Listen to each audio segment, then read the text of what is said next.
Good morning, I'm Kristine Lehman from Raz Rights. Now this morning we're being graced by the presence of Frank Higginson. Now Frank's an incredibly well-known solicitor from Hines Legal. He and his team put together about 15 to 30 settlements a month. Those are huge numbers. Frank is one of the most approachable lawyers I know. He can make any complicated issue seem very solvable and quite easy. So Frank, off to you. Welcome. So I suppose today we're talking about topping your agreements up and variations to them. So I suppose the starting point for me is for everyone to understand the difference between a top-up or a variation and exercising an existing option.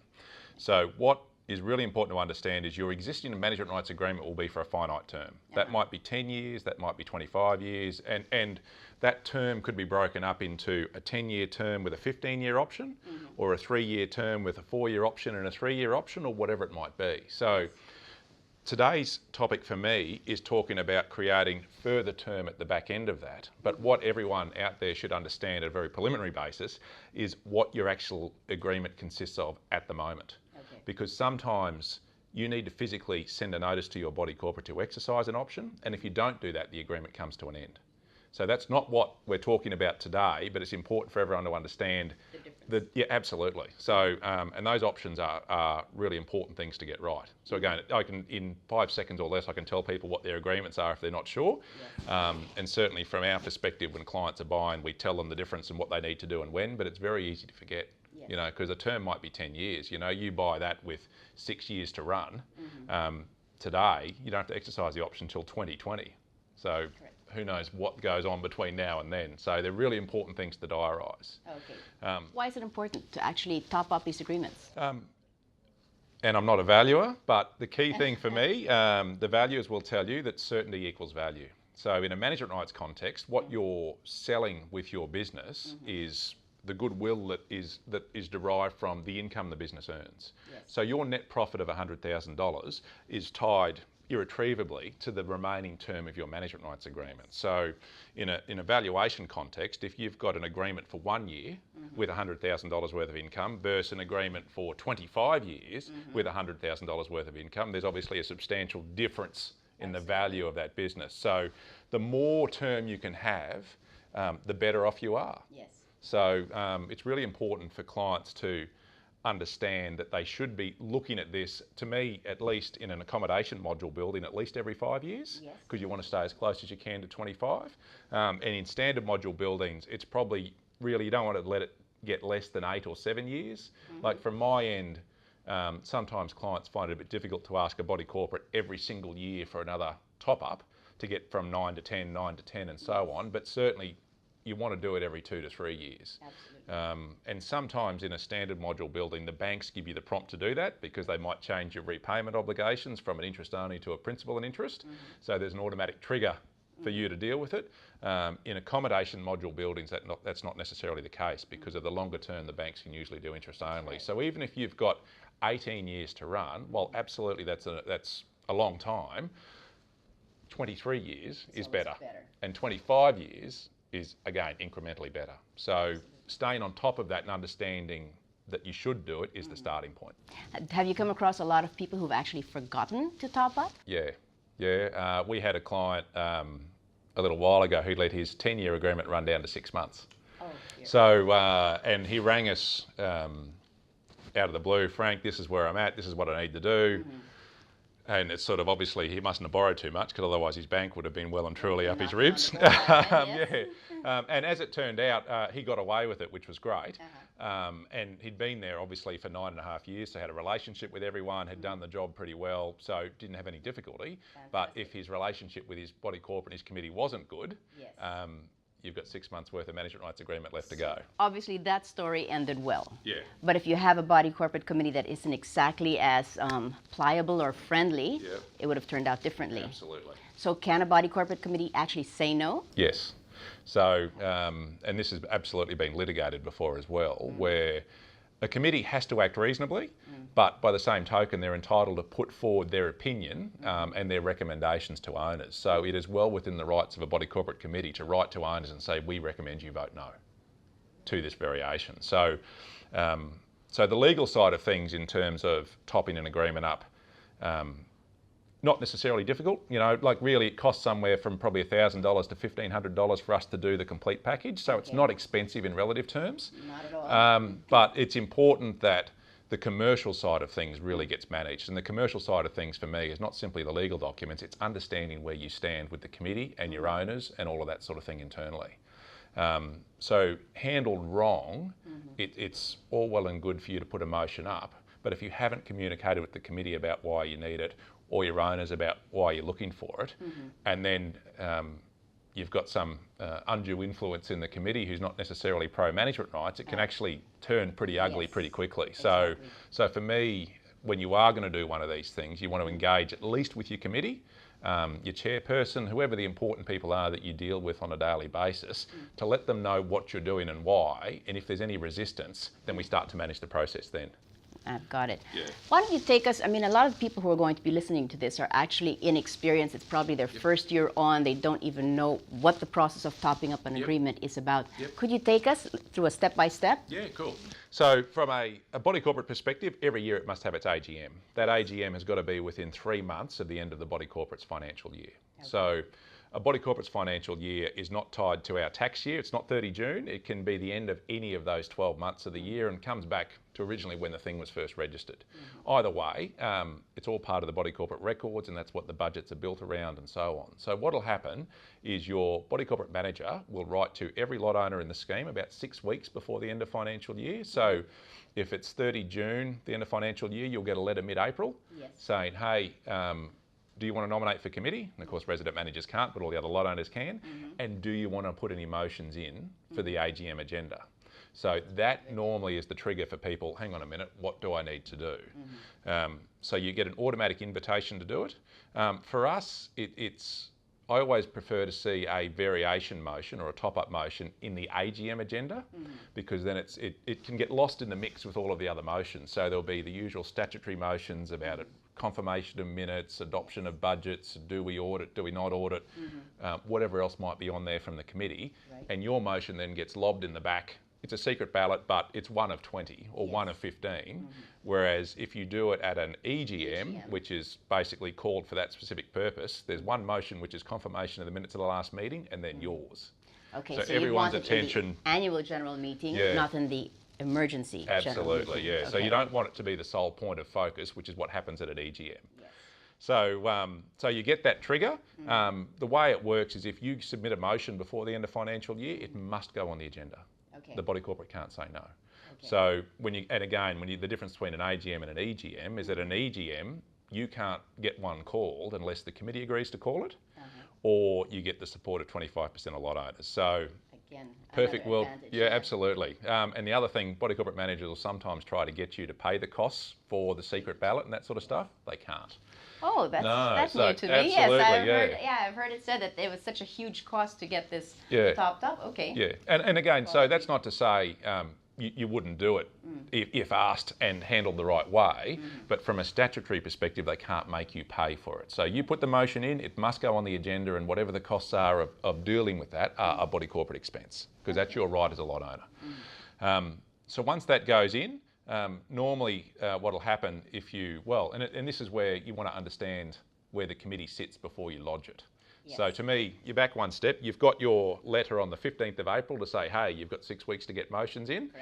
Starting point would be to understand whether you want to do it or not, whether you want to top your agreements up so that, take it 25 to 10, whatever it might be. If you do, the legal documentation, like I said, isn't necessarily complex. It's a motion. You need to have a deed of variation that actually correctly creates the further option term. There's a statutory document called the BCCM 20 that sets out a summary of basic parts of the management rights agreement that you're seeking to change that needs to go with it. And that's the legal package. So it can be done relatively quickly, not that complex. So how we would normally suggest clients deal with it would be come to us, we draft the documents, we get the client's approval of the documents, and then you have the conversation with whoever you need to have the conversation with. So your chairperson, your body corporate manager, your committee, to say, guys, this is what we're doing, this is why we're doing it. We're going to lodge these documents in 3 or 4 weeks' time, just letting you know. And what that does is sort of throw it out there for people to blow up if they're going to blow up, or have the conversation with you if they don't like it. And that then gives us the ability to perhaps shape it a little bit, respond, withdraw, put it forward without any difficulty, knowing we're going to get there. You know, so for example, so again, there's this legal and commercial thing for me. The legal is we put the documents in, the commercial is how you actually get the outcome. Yes. So sometimes a committee will want to negotiate the terms of the variation, so they might want to add an additional condition. Some agreements, if you're one of those rare managers out there that has an annual remuneration review to 5%, quite often when you go to top agreements up, if the committee's live to it, they may want that to come back to CPI. Okay. So, you know, you might get a response from the committee to say, hey, we're happy to do that, provided that you knock your 5% increase down to CPI. Okay. And in that circumstance, for me, that's a pretty easy give. Some other ones we've done in relation to new agreements, we might provide a salary freeze, or we might do a half CPI increase for a period of time. So, because I mean, there's nothing in a sense, body corporate gets management and it gets secure management, but there's not a whole lot in it for it otherwise. And ultimately, money talks for a lot of people. So little gives like that actually help get these things across the line. So that's why, for me, it's better to engage with the committee beforehand rather than lob the documents in and then have the discussion. Okay. Say, here's what we're going to do. You have the discussion if there's anything to be had. Draft that so it's agreed, and then it goes up with the endorsement of the committee. And probably, if there's one thing from my end that's worth its weight in gold, it is that. Committee endorsement to your motion will almost guarantee its success. Correct. So, so if you have to give away a 2% increase over a period of time to get that, to me that's a sort of small price to pay for the additional term that you'll be picking up. Okay. Now this is different from putting in an option. Correct. In other words, when you put in an option, there is no choice. They actually have to go ahead and agree it. Yeah, correct. Agree So, to it. yeah. So what you'll have in your management rights agreement, your option will be, provided you give a notice within a certain period, the body corporate must grant it. The committee can't say no. So that's done at committee level. That's an easier process again, but you just want to make sure you give that notice. And these variations, or the top-ups I'm talking about here, they need to be approved at general meeting level. So they've got to go to all owners. There's no shortcuts about that. The Act's very prescriptive. Can't do it with a committee. A committee cannot top you up. It has to be an AGM. Correct. Or So an they can AGM. endorse you and they can support you, and the same as they can vote against you, but it has to be at general meeting level, and it's done by secret ballot, which means that the votes go to a returning officer. No one knows what's happening until the day of the meeting. And if you go to the meeting, and you should if you're a manager, you'll see the returning officer in a box in the corner. They'll start pulling out ballots, opening it up to show that Kristine of Lot 1 voted. Yes, she's financial, tick. And they'll pull the ballot paper inside another envelope out, put it in that box. And once they've gone through all that, they mix them all up, and then they open the ballot papers. So there's no way to know who's voted which way. So that can be good or bad. You know, if you've got a militant committee but owners support you, you may well do okay. But by the same token, you can have owners tell you to your face, they're going to support you and then vote against you, and you don't know. So it is, and for me, probably the most important thing, and this is in life generally too, it's management rights is a relationship building exercise and a relationship management exercise. So you don't want owners to hear from you for the very first time when you're writing them to say, hey, please support my variation. Exactly right. Exactly. And how do you suggest people communicate? You should be writing newsletters. Okay, Frank, tell them. Tell them. You should be writing newsletters. When you're asking for favours, for me, it doesn't work when it's the first time you've actually communicated with people. End of story. I wholeheartedly agree. So newsletters, it's not that hard to do. And Raz has with Mike Butler a wonderful wordsmith, a fully qualified bush lawyer, who sends out stuff every month. It's just so people want to know what's going on in the market. So for me, a couple of things. Newsletters should go to all owners. I wouldn't, as much as your investment owners are critical to the value of your business, those guys you should love and they should know that you love them. You should be writing to everyone else as well with stuff that's topical. So, I mean, at the moment in Brisbane, G20's looming. So anyone who's got a corporate building in Brisbane should be writing to all owners about G20 to show they're on the ground, they're interested, they're engaged, what's going on with the building, what's going on with Brisbane, and so on and so forth. So that it actually just shows you care.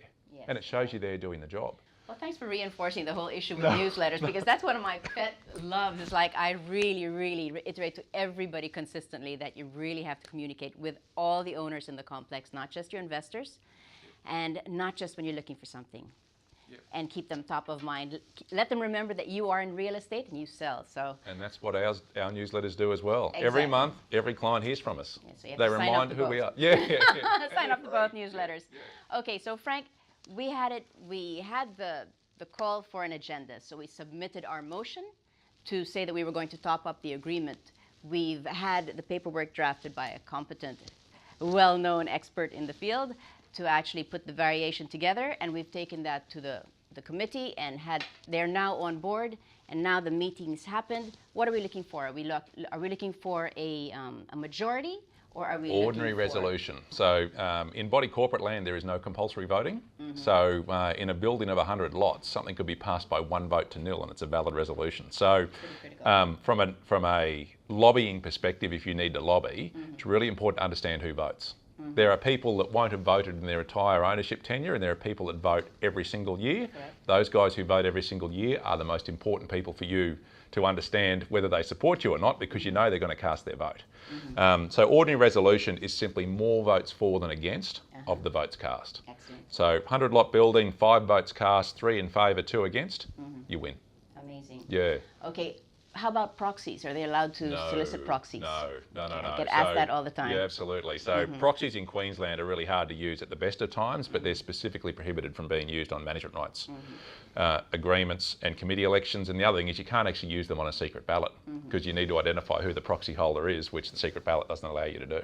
Okay, so how about if you have investors that can't be in the building? They need to send their voting paper in. So what they'll get is, with their agenda, they'll get an open voting paper, which will be minutes of last meeting, budgets, audits, etc., and they'll have a secret ballot voting paper.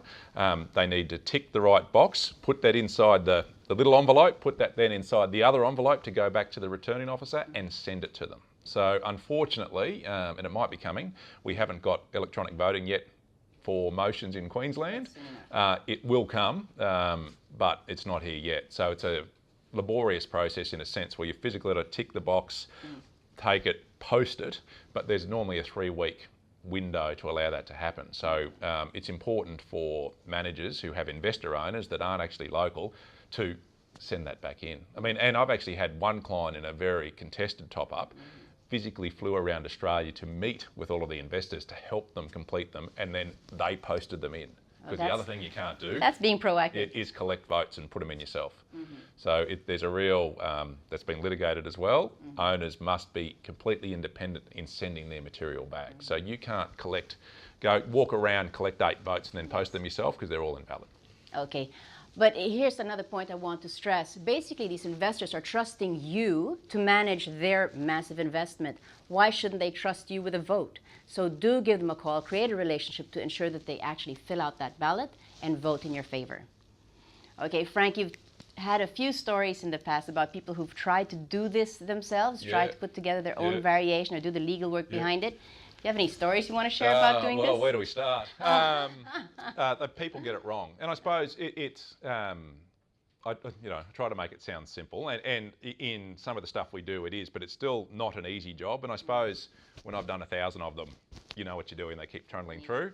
I mean, we had a deal where we had to go get new agreements just literally this week, where the manager had done 2 variations themselves and they hadn't even included the statutory form that you're required to do. So, whoop, fatal, end of story, no choice. So they basically lost 10 years of tenure because both of those previous variations were invalid, let alone the detail in them. Sometimes, and you need to actually look at the agreements when you're varying them, because how the remuneration gets adjusted sometimes isn't necessarily reflective if you create another option term. Getting the dates right, clarifying any issues. And the thing is, it's all well and good for them to be passed, but the test is when it goes through due diligence from a sale perspective, when we're looking at it for a buyer and when the bank's lawyers are looking at it, because again, back to what we said at the very start, certainty equals value. If the term's not there, you guys might have sold something that actually doesn't exist. Yeah, so this particular deal, we were 10 years short of what we thought we had, which from our client's perspective as buyer was, well, What are we No, selling? yeah. Yeah, what are we I'm selling? not proceeding on that basis. At all, no. So back to general meeting, they're going to have to go and sort it out and run the gauntlet of the body corporate. And this manager's been there for years, so I suspect they'll get there. But, and as lawyers, you always look at the worst case scenario. Worst case scenario is positions change, you've got a militant committee, you've gone and wound everyone up unnecessarily, and then suddenly you ask them for a favour. It's not the best position to be in. So do it once, do it properly, get it right, and don't worry about it ever again.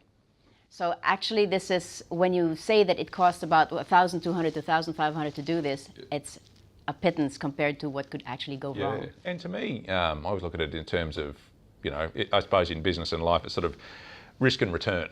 The risk is you're paying us $1,000 to do something. The return you get for the additional term, to me at least, is a lot more than the $1,000 you pay. Leave it to the experts. Yeah. You continue managing your resort, you do it well, that's your forte. But when it comes to legal issues, please count on the experts. Yeah. Frank, thank you so much. I actually wanted to ask you this. The industry not know anything about Frank Higginson. Lots, and that will remain that way. No, I suppose it's probably the approachability and contactability, I think, for me, as I try to push. I answer my own phone calls. I do a lot of my own emails. I do a lot of my own, do my own work. And all we do is management rights and body corporate. I'm not interested in being anything else. So yeah, sort of living and breathing every day this stuff. So I probably do make it sound a bit simpler than it sometimes is, which is a little bit which helps for people like me. You dumb it down for me. Yeah, I'm a normal person, I suppose. I'm not a lawyer, I'm a normal person. Yeah. Yes, but I will vouch for that. Basically, every time I do call, and I'm sure he does the same with his client base, every single phone call does get returned on the same day. So if you're looking for somebody to count on, an ally in this industry, I really wholeheartedly endorse Frank.